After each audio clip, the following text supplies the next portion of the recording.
Ittle Do is a mostly a puzzle game, somewhat of an adventure game.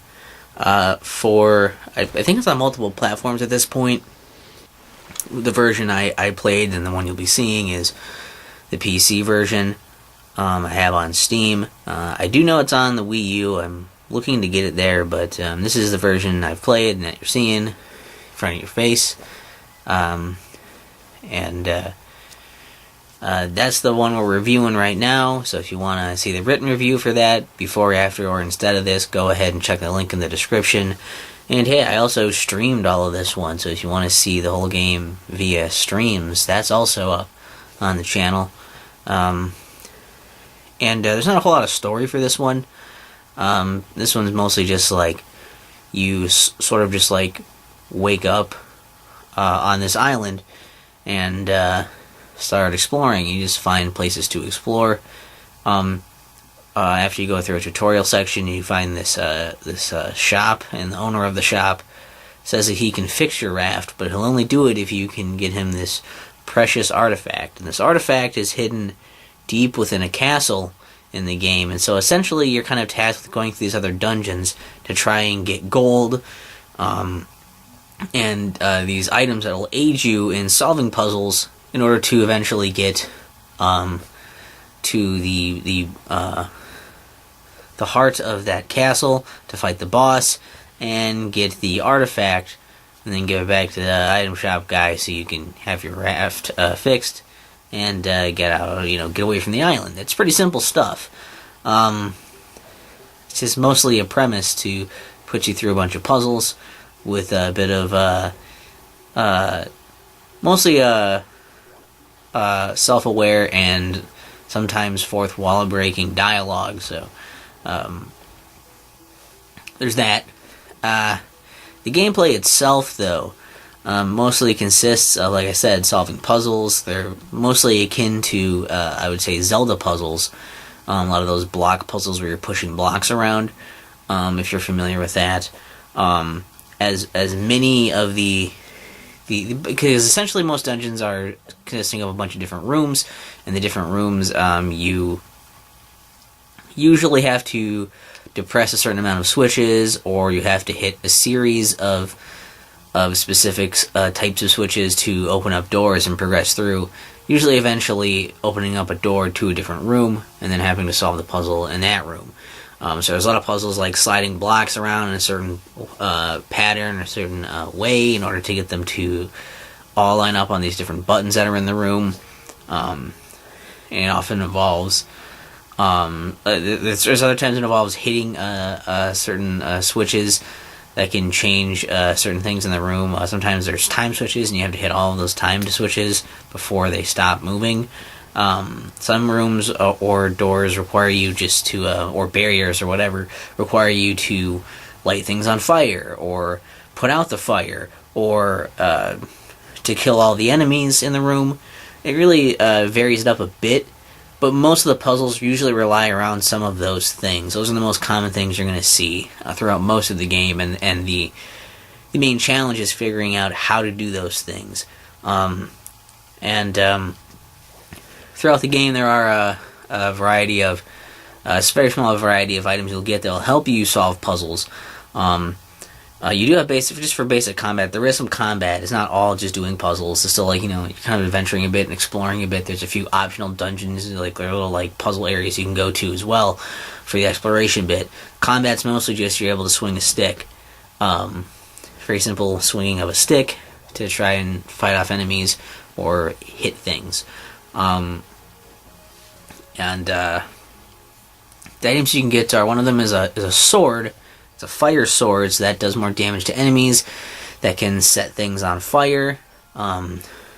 Otherwise, you'll have to use your stick to hit like some fire source, and then use the stick that's temporarily on fire to set things on fire.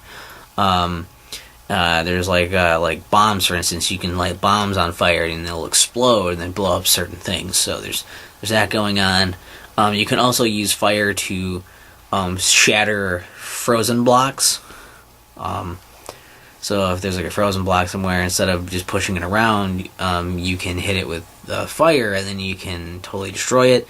There is also an ice wand you can get that shoots this magic out that freezes things. You can freeze enemies, which makes them brittle and easier to kill with like that fire sword. And also frozen items that you can push, like blocks or bombs, can actually be pushed.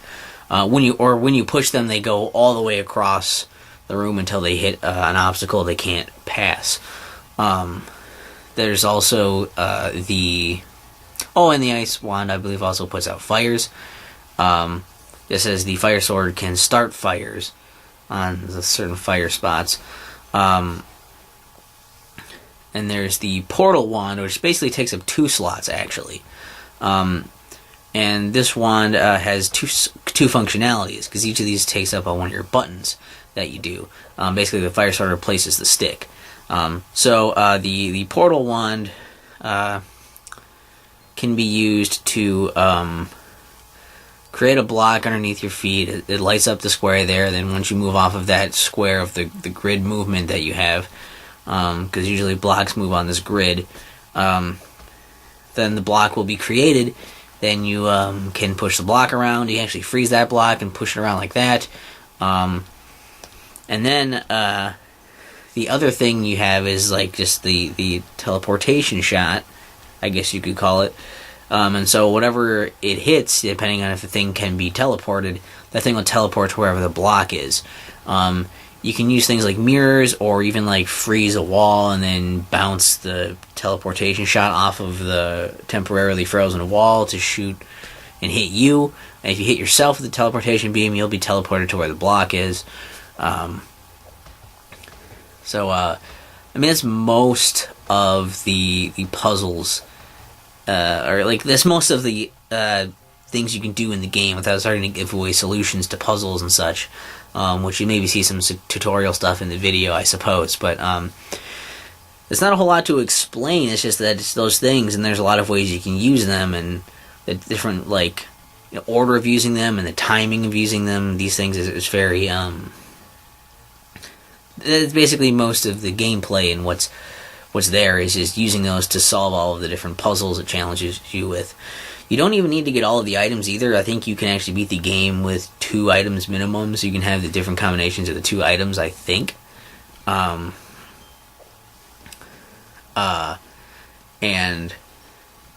Usually you can't get everything if you do that, I think, because certain puzzles will require you to have certain things. There's also a lot of cards you can find, just collectible cards for all the different enemies and characters in the game, and then you can, collect those. Usually if you're doing a lot of bonus dungeons that you can find around if you explore and find where they're hiding out on the overworld and whatnot. Or if you just go off the beaten path within the dungeons, you can usually find some kind of secrets like that. And each dungeon ends with a boss as well, so there is some focus still on that combat there. So it's a game that isn't just a straight up puzzle game. It does try to mix in some of the adventure and action elements, but it is largely focusing on solving those puzzles. So a lot of the action and adventure are pretty light, and pretty much, yeah, you go through all of that, do all of those things. And then you beat the game. If you die, the only thing is you'll have to restart, I believe, the room usually. I don't know if you full on lose all your life and die. There's certain checkpoints it'll restart you at. It's usually not too unforgiving in that regard. But there's not really a game over or much loss of progress there either. So you might lose some, just not a ton. As far as good things about this game, let's go to there, because I can't say much else without just straight up spoiling stuff you do, I guess. But it's a fun take on this idea, where it's definitely using a lot of the Zelda look, the character and some of the thing oh, you're washed up on the island here, and it's it's very Zelda-esque in a lot of things, and it's aware of that, but at the same time it's also it's a nice like focus more on the puzzle element of that. So if you aren't all about like I want to explore a bunch of things or have a bunch of story and lore thrown at me, or if you're like I don't want like a ton of combat, it's a good way to focus more on the puzzles and have those be like secondary supplementary things to solving puzzles. Even a lot of times just fighting the bosses is solving the puzzle of how you're supposed to protect yourself and attack the boss, essentially. So that all works out pretty well, factoring into that. It's cool that there's also like different ways to beat it too, with like you don't have to use all the items, so you can go in and actually. The fact that there are multiple solutions to those puzzles, then it's like sometimes you'll find a really easy way to do things, but if you don't have those same items, then trying to figure out the other way you're supposed to solve them can be pretty tough. And some of these do challenge you quite a bit. Like it probably depends a bit also on what you find difficult or not, and having a different set of eyes on there and different set of like a different mindset looking at it probably makes it a lot different for each person. What's going to be easy and hard and whatnot. Might even just depend on the day and where your headspace is, but it's pretty fun in the sense that it's like there's sometimes multiple ways to figure these puzzles out for a lot of them, and it's really satisfying when a puzzle has been like just beating you over and over, and then you finally think of something and you totally get it, rather than it being entirely a breeze. But there's also still going to be puzzles you're going to get pretty quick, because if they were all super hard head scratchers, it would probably start to really wear on you and be really tiring. So it's a game that you might actually want to pick up and put down in a few bursts. It's one where you might be jamming on it, you'll be playing it for a while, or you might get stuck on some puzzles and just kind of do it until you can beat the puzzle or give it a break and then come back. It really depends. But I think it's maybe not the best for just extended continuous play, and it's not the best either for like super short bursts. But I'm just gonna pick it up and play like a section or something, because you want to kind of keep the juices flowing and keep thinking and building upon your puzzle solving ideas. And each time you get a new every time you go to get an item, essentially it boots you into a dungeon, takes away your other items, and forces you to then go through that dungeon a bit without it, get to the place where you can get the item, kind of Zelda-esque in that sense too, get the item that you're supposed to use, and then use that item to solve most of the rest of the dungeon. And the reason they do that is so you know how to use those things and how they can be used in other puzzles later. And so by the end, when you're solving the other puzzles in the castle, when you're solving the optional puzzles that are hidden around the overworld, that kind of stuff, you're doing, basically you're building on a lot of those skills you've already learned from trying to get those items in the first place. So that's actually worked pretty well to this game's advantage. And I know it's neat. It's a neat thing. I like that. There's not a whole lot of music in this game, but it's alright. I really like the shop theme. A lot of it's just kind of there to like not... Basically, it's there to add to the atmosphere, and it doesn't really take the center stage or anything, so there's that. I do like the kind of hand-drawn art style, too. I think that looks nice. It's a little squiggly, and it's like goofy. And I think the writing can actually be pretty funny in some parts. There's not tons of it, but it doesn't feel like it's trying too hard to be funny. And I think some of it does feel like... Some of it does kind of feel like it's a thing that's like kind of weird or lame, and it feels like they know it, but they just commit to doing it anyway, and so something about it feeling almost like half-assed, and like, this is a lame joke we're gonna make, makes it funny. So, I don't know, some of it's in the timing and delivery and whatnot, so kind of depends if it's gonna work for you or not. As far as the downsides go for this one, pretty much just... I guess the fact that, like, once you've beaten it, it's like, you kind of know the solutions. You have to wait a while to play again before you forget them, unless you want to try doing it without all of the items. And if you play it again without, like, deleting all of your data, it's like you still have all those cards. So you can still track which of the cards you haven't found yet in that current, on that current file. With like going into the maps, and each of the maps has like a little thing you can like see how many of those you have of the collectibles. But it's like you have to go to each area and check which ones which places you're missing something, and you can't just check the cards anymore because it just saves that you found all the cards, so you can look at them at any time. So now you just always have that completed thing of all the cards. That kind of sucks. And some of the puzzles, especially early on, too, there's a lot of puzzles where like they kind of just try to tell you what to do, basically, for the solutions, which is fine for the tutorial part.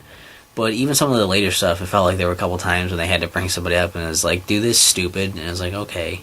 I also had the character that can give you tips on what to do if you're stuck. But at least it's not like Navi, in Zelda. Like, it's not like Ocarina of Time style, like they're going to tell you hints before you ask or try to force them on you. It's just like, if you're having trouble, you can ask for a hint if you want to. I don't think I ever really used that. So, I can't say a whole lot about how good the hints are or anything. And yeah, I don't know, maybe they could have had more, like, memorable themes happening.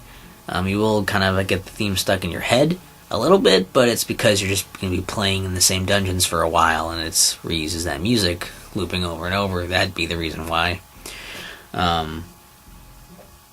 Yeah, there's not a whole lot else to really bash on for that either. So overall, Ittle Do is pretty good. It's one of those indie games that, like, I don't know, like, it's interesting enough where it's like, I think you should check it out. I think I got it for like $15 or something. It was. I think that's the price of it. Maybe it's gone down by now. I don't know. I think it's worth like, probably like in the range of like $10 to $20, depending on how interested you are. Like, if you liked some of the Zelda puzzles, especially like the block puzzles, and just some of the kill everybody rooms and stuff, and just some of the puzzle elements from Zelda games, you'll probably like it. If you like the idea of having a game that's like sort of an action puzzle game, where it's like you're still solving puzzles, but there's also some action and exploration in there. It's not straight up like, it still has kind of the structure of like this narrative experience a little bit there. You might be interested, rather than just straight up like, solve this puzzle that's obviously a puzzle, solve this Sudoku puzzle or something, and solve this picture puzzle. It's more like built around game mechanic stuff. Then this might be something you'd be interested in as well. And it's one of those few games that just kind of stands out to me from all of the games I've tried out on Steam. It's one of those few games where I've actually played through this like at least twice now. So I think it's worth a look. Like I said, I think it's also on Wii U and other systems as well. I'd like to check out the sequel sometime too, so if you've played that, leave your thoughts on that in the comments. If you played this one, leave your thoughts on this in the comments. And I don't know, like that's pretty much it. Anything else you want to leave in the comments, you go right ahead. And again, there's that written review you can check out in the description if this one you didn't think was good enough. So I don't know. I tried out just not having my face show up in this one, so we'll see if that is good or bad for the people. Leave a comment on that one as well. Thanks.